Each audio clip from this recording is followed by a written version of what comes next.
Why should we allow people to judge us? Hayaan mo lang yung mga tao na husgahan ka. Kung merong naghuhusga sa iyo, huwag kang papaapekto. Huwag kang magpapadepress. Huwag kang magagalit. We should be comfortable by the judgment of other people. Why is that? Bakit kailangan hayaan lang natin na tayo husgahan ng iba at hindi tayo masaktan sa sasabihin nila? Tatlong dahilan po, tandaan nyo. Number one, because only small-minded people judge. Wise people, they do not judge. Intelligent people tries to understand others. Pag merong nanghuhusga, tandaan niyo po, ang taong yan, makitid ang utak. Makitid ang pag-iisip. Hayaan mo na husgahan ka nila kasi pinapakita nila ang totoo nilang pagkatao. Ang mga mapanghusga, masasama ang ugali. Amen? Dahil makitid ang isip, walang nakikitang mabuti. Ang mga mapanghusga ay hindi masaya. Hindi naman natin kailangan patunayan ang ating sarili sa ibang tao. Kailangan natin patunayan ang ating sarili sa Diyos. At paano tayo mamahalin ng Diyos? Sa pamamagitan ng pagsunod natin sa Kanyang kagustuhan. At kung tayo man ay magkulang, tayo sana'y matutong magpakumbaba. God tries to understand us. God tries to love us. Bakit? Kasi ang Diyos, malawak ang Kanyang pag-iisip. At malaki ang Kanyang pagmamahal. God will also judge us. But remember, when will this judgment come? At the end. Yan ang pagkakaiba nating mga tao sa Diyos.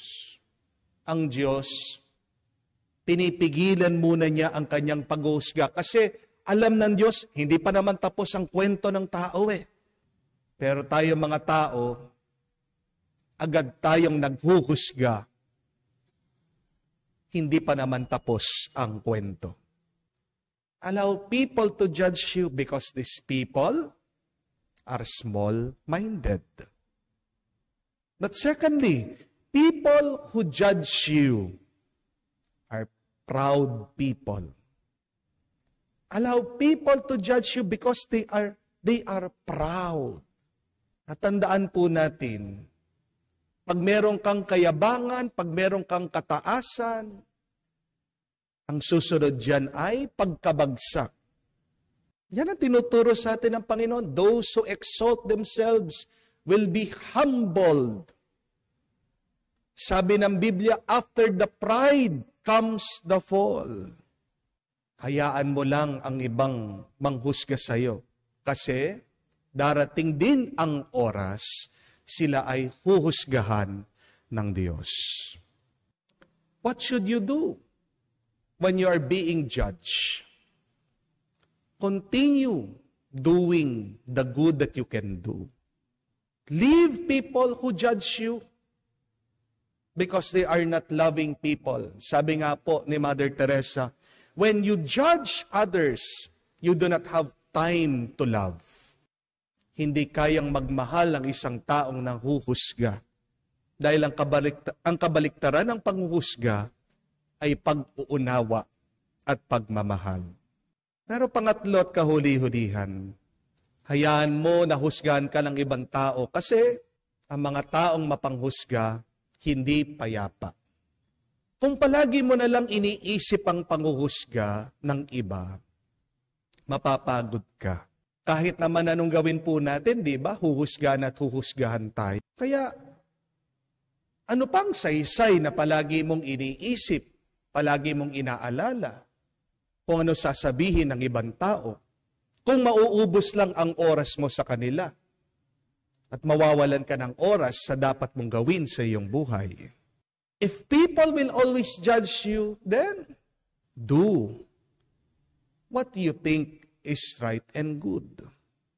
Remember, the judgment of people will not change the truth about you.